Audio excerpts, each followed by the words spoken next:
Hey everybody, I'm just coming to you with an urgent update of what happened in the House of Commons today. It was a very rare thing to happen. I was kicked out of the House of Commons for calling out the Liberals for lying about the largest hunting rifle ban in Canadian history. So again, today in the House of Commons during question period, my honourable colleague Dane Lloyd, he's also a fierce fighter for this issue on Public Safety Committee.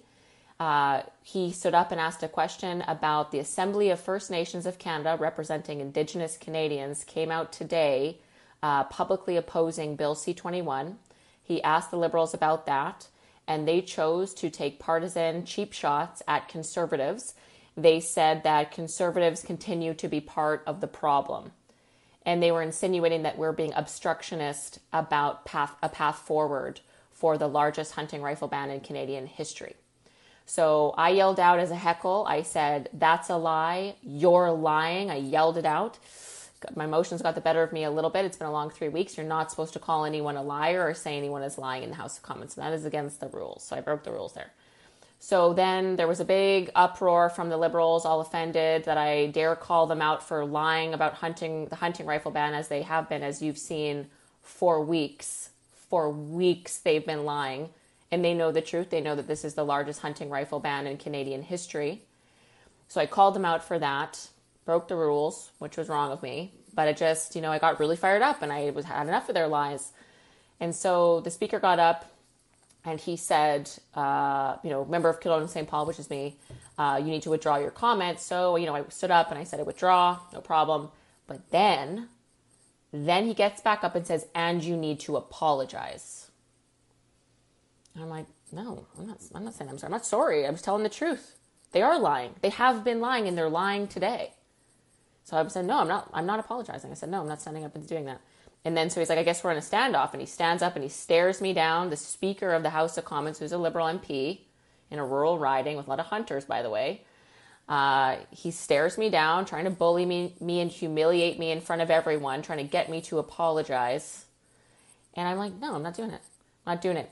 And so then he sits back down, consults his procedural experts, and gets back up. He's like, I'll try one more time. You need to apologize, in essence, is what he's saying. I'm like, nope, I apologize. I'm not getting up and doing that. I told the truth. They're lying about this. And so then he said, you are removed from the House of Commons for the rest of the day. You are kicked out of the House of Commons. You have to leave or we will physically escort you out of there, was what happened today. And this is really rare. MPs never get kicked out. It's like once in a 10-year, maybe once in a 5-year thing.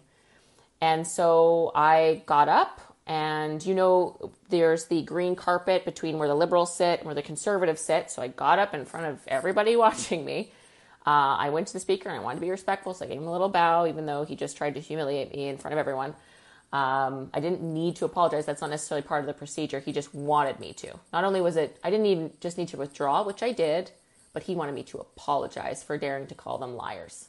And I refused. So I got up, did a little head bow, and then I walked out and I stared at every one of those members in the eyes as I stomped out of there, walked out the back door, and left. I was like, fine. I am not backing down for calling them liars about the largest assault on Canadian hunting in history. And it's not just hunters. It's farmers. It's Indigenous hunters. It's sport shooters. We can go on and on about the people that are negative, the gun shops that have been just pummeled by this government for 3 years with gun control ban, gun ban, over and over and over. Meanwhile, criminals are getting away with shooting up Toronto with smuggled guns from the U.S., and they're going after lawful hunters and sport shooters and farmers who use these as legitimate tools to protect their livestock, feed their families, and also compete at an international level and represent Canada with pride in our sport shooting community. So I was not about to back down for you and calling them out for lying. And you've seen them for 3 weeks now. 3 weeks ago, and I'll lay this out for you because you guys have been following it, but just in case you haven't. So in the spring, they introduced Bill C-21. It was the handgun freeze bill, right? Remember this? And that was debated in the House, and then we went to committee in the fall, and we got to bring in expert witnesses. We brought in Olympic sports shooter Linda Keiko. We brought in Indigenous people. We brought in firearms advocacy groups, all kinds of people. Brought in retired police officers to, give their 2 cents how going after law-abiding firearms owners obviously will do nothing of the problem, because the problem is a criminal issue who smuggle guns and 3D print guns. We all know this. So that all happened. That's all according to procedure. That's democracy. You debate it in the House, and then it goes to committee, and you get the testimony from the witnesses you invite. And then when that's all done, then you look at the bill and you vote on each sort of section of the bill. And MPs can bring forward amendments to the bill. So I can bring forward amendments saying, remove this clause, for example. And so with the amendments and the bill, we were looking at a section this many pages long. Like it was, I don't know if you could see scale, but it was like, 4 or 5 inches of paperwork that we had to do. And the Liberals said, we want this done in 1 week. We want it done in 1 week. Then it goes to the Senate for approval, back to the House, voted for approval. We want all the C-21, this handgun freeze bill, done by Christmas time. And we're like, okay, well, there's a lot of amendments probably coming. And then we get the amendments from the Liberals on a Friday, and then we're looking through them over the weekend. Here we go. And then there's one that looks very odd. Like, what is this amendment about? Like, this can't be right. This is huge. Like, this isn't what the bill's about. The bill's about handgun freeze. And then, so that's Friday. And by Tuesday morning, when we were going to go into committee that day, we realized, I'm like, this amendment, like this change to the law they want to make at the end stage, the 11th hour, is the largest assault on hunting rifles in Canadian history. In Canadian history. Like, no question. This is huge. And the democratic process works in the sense that you can't bring anything in at the amendment stage that would categorically change the bill. The bill was about a handgun freeze, which is really a handgun ban. But then they brought in things for long guns, hunting rifles, shotguns, to ban so many of them, like more than ever in history would be banned. Just like that. No consultation, nothing. This is out of scope. Like, this is undemocratic. But of course the chair, who's a Liberal, said, no, it's in scope. I'm going to allow it. Okay, that was 3 weeks ago. So we said, no way are you doing this. We are going to debate this. Like, you didn't allow us to debate it in the House of Commons.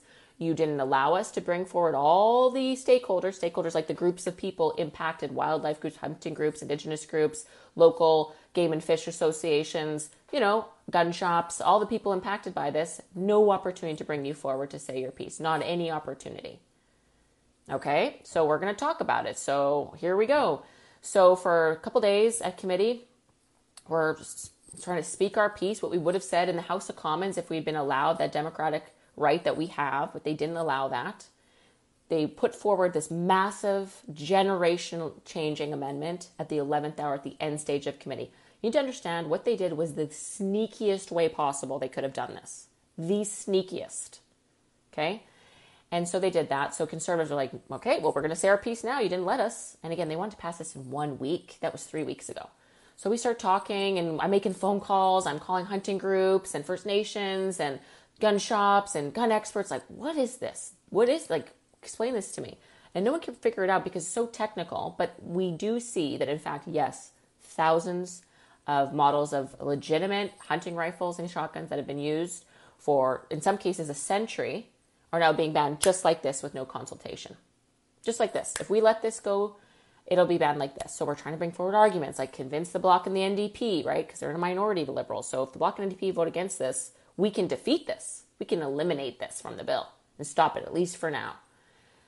So we're trying to, make our arguments, convince the Socialist NDP and the Separatist Bloc to vote with us on this. They have rural seats with lots of hunters and First Nations. So it starts simmering out into Canada.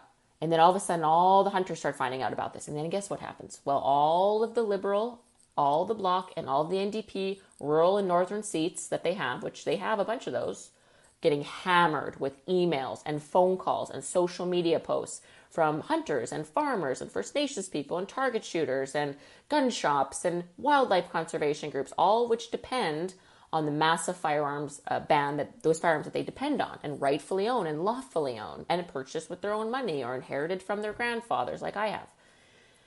And so that starts happening. And then the Bloc and NDP get really freaked out because they depend on their rural seats. So they're panicking. And then the Liberals for 2.5 weeks said, Conservatives, you're spreading misinformation. You're fear-mongering. This isn't about hunting rifles. We're not banning hunting rifles. They must have said it a dozen times publicly. Prime Minister, Minister of Public Safety, all the Liberal members of committee. You'll remember, pardon me, you saw my other videos. They called it these weapons of war. Their language is designed for killing the most amount of people in the least amount of time. These horrible things. And you would have seen my video where I did an impassioned plea, like saying, these are lies. This is disinformation. These are hunting tools used by Canadians for a very long time. And now you're coming for them and they don't get a say. So we were doing the hard work. Conservatives were slogging it out for you. And then the Bloc NDP started feeling the heat. So now they're skittish, right? And now the Liberals are starting to feel skittish, even though they're saying basically we're lying about this bill.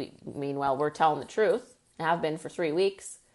So just this week, you would have seen on Monday, the Prime Minister says, oh, well, we're consulting. It was not our intention to come after hunters. We're consulting now at committee. Consulting at committee. You guys the Liberals wanted to pass this in 1 week. 1 week. The only reason you get to consult is because the Conservatives have putting out our best effort to put our debates on the record so that this isn't going to a vote right away so we can figure this out. The only reason they have consulting time is because of the hard work Conservatives have done for hunters and farmers and sports shooters, Indigenous hunters. It's total baloney. So that's what they were doing. That happened on Monday. And they're saying, oh, well, the Conservatives, if they care, they should make a list of firearms that we'll consider exempting. I'm like, wait.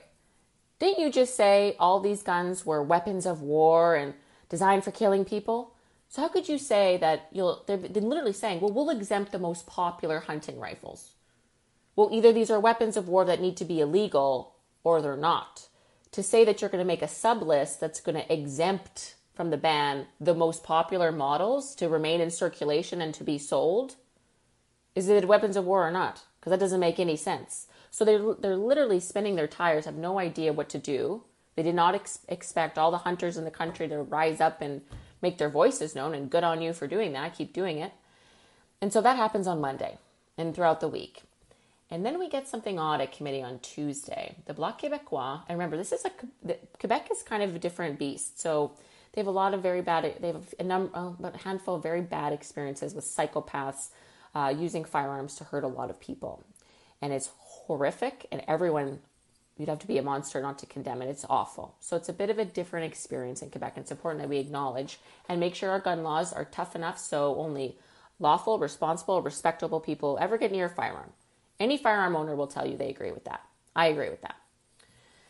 And so they're in a tough space because they want the Montreal votes, and yet they have a lot of rural, good old boy Canadian gals and boys that love hunting, right? So they're really feeling the pull here in their party. They're getting a lot of heat.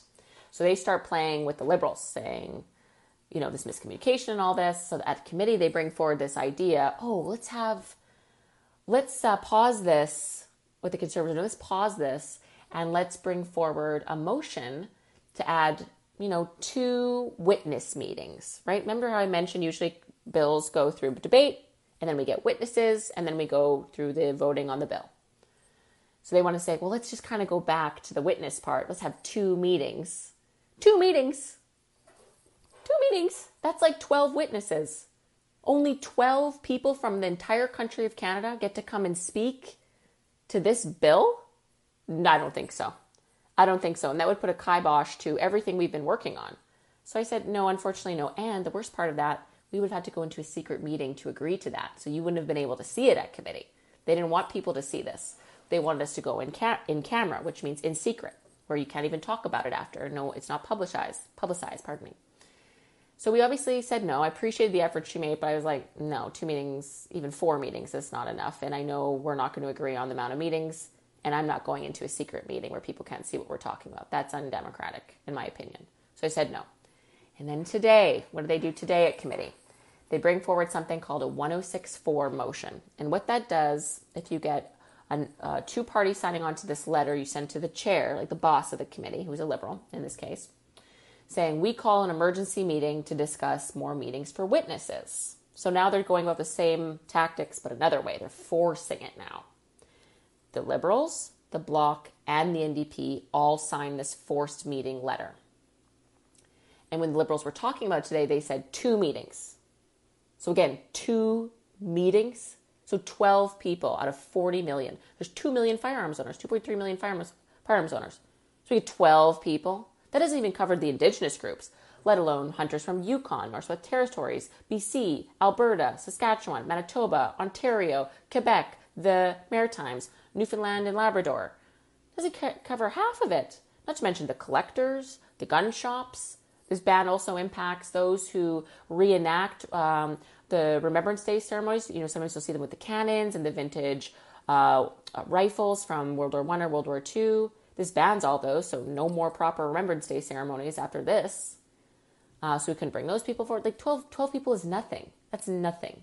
That would not do an iota of justice to the massive hunting rifle ban this does to Canadians. Again, the largest in Canadian history. So we were not going to agree to that, but it's not our choice. They forced it. So now we have to have this emergency meeting. So that leads us to question period. So my colleague Dane Lloyd gets up and says the Assembly First Nations, the largest, most prestigious, sort of high level, so to speak, Indigenous group in Canada that speaks for many Indigenous people. They came out against Bill C-21. They want to vote against it, as I've said. And what do they respond? Well, they insinuate that we're the problem, they say, with this, and that we're willing to work together. This is the Liberals saying this. We, with the NDP and the Bloc, are willing to work together for solutions, and those Conservatives are the problem. That's what that guy said in the House of Commons. So you're darn right I called him out for lying. I have no regrets about that. I do have regrets about losing my cool, perhaps, and saying unparliamentary language, but I was not going to apologize. I withdrew them, but I would not apologize for speaking the truth. I will never apologize for speaking the truth. I don't care if I get kicked out. I mean, I do, of course I care. It's kind of embarrassing, but no, I marched right out of there. I'm not apologizing for calling them liars or calling them out for lying. Because from day one, they've said that we're the ones spreading this misinformation. And I want to tell you one more crazy thing we've learned this week. So, many of you have seen the list of hunting rifles or of rifles and shotguns and other things that they're banning. It's a big, long list like this thick of paper, right? What I found out today is that that's not even half of the guns that will be banned by this amendment. This is breaking news. So in the amendment, there's 2 parts. Part 1 makes sort of the definitions of what's prohibited. Most of it is from that OIC from 2.5 years ago. OIC from May 2020 that banned 1,500 models of firearms.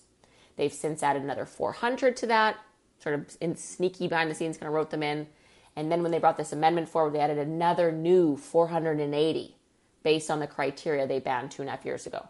That's the part, those 480 firearms, and new ones that nobody knew about until they put this amendment forward, that really has lit people's hair on fire because so many of commonly used firearms like the SKS, Mark Vs, they're all in there.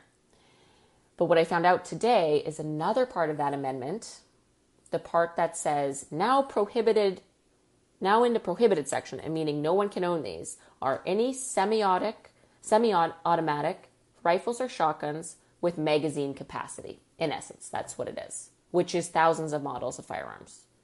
And that's not listed anywhere. So that list that's this big, probably going to be this big now. That's something that people didn't realize. That was fleshed out today.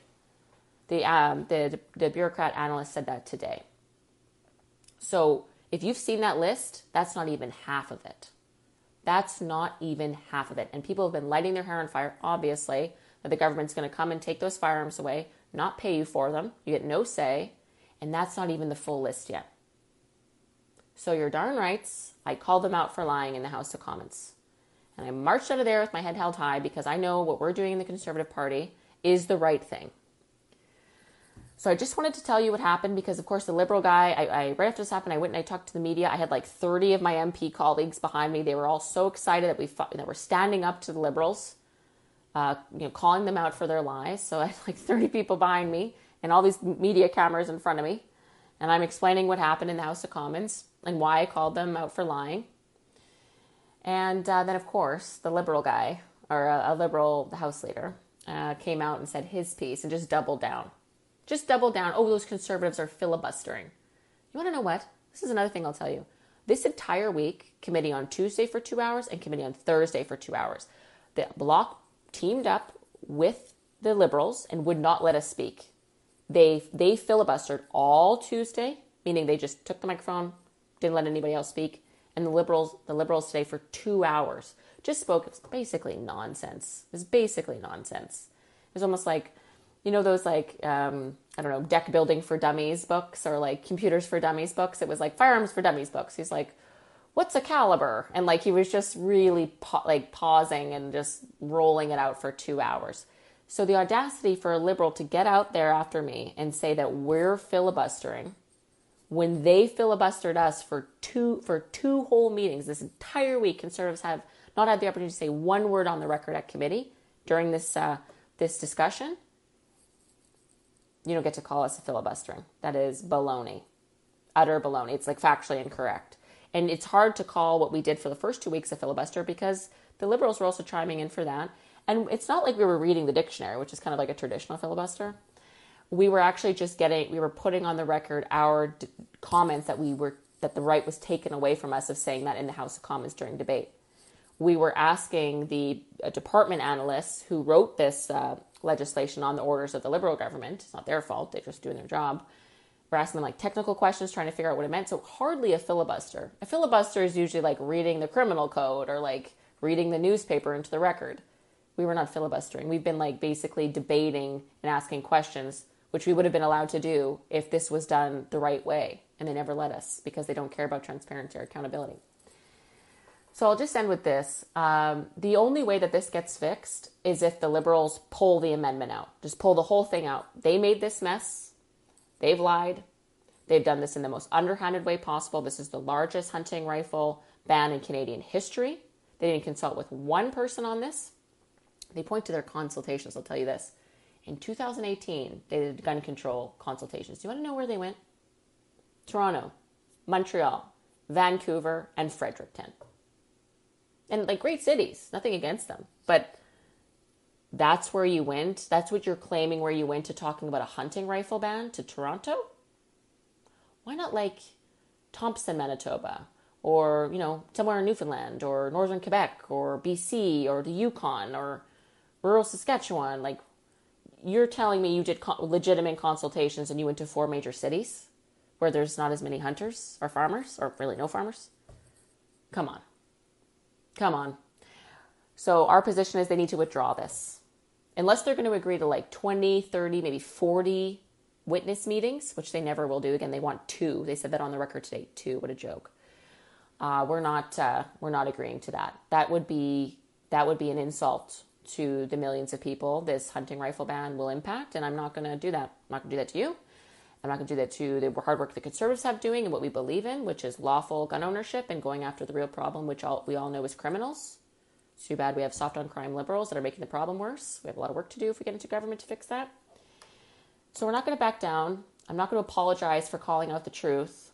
And today was a historic day in many ways. This rarely happens, but I did it because I believe in the convictions. I believe in what we're doing. And I'm not going to back down to a bully. And I'm going to stand up for what I believe in. And I'm going to stand for the truth. And that's what I did today. And it was a little scary and intimidating and all of that. But I looked someone who I felt was trying to be a bully in the eye. And I'm like, no. Country girls don't back down. That's not what we do. So anyway, I just wanted to share that with you. Sorry if it seems a bit dramatic. It is quite dramatic, but this means, as you know, I'm very passionate about this on a deep level. Like, I'm an urban person now, but I grew up in rural Manitoba, and I am darn proud of that. And I'm proud of my hunting family and the people I grew up with in rural Manitoba, and I'm going to continue to stand up for them. And I'm proud of where I grew up. I'm proud of the people where I came from. I'm proud of hunters in this country. This is a critical part of Canadian history. This is part of our cultural identity, especially in rural Northern Canada. Hunting is part of the freedoms we enjoy. And for anyone to come for that in the most underhanded, undemocratic way, you better believe that I'm going to do everything that I possibly can to stand up against that. And I'll continue to do that. It's been a long 3 weeks. A little tired, to be honest, as you can see. Like, I'm not looking the best, but that's all right. There's more important things. And I just want to let you know that I'm fighting for you. and I'm going to continue to stand up for you no matter what. And so if you're interested in following our progress and supporting me in this, it takes a lot of work.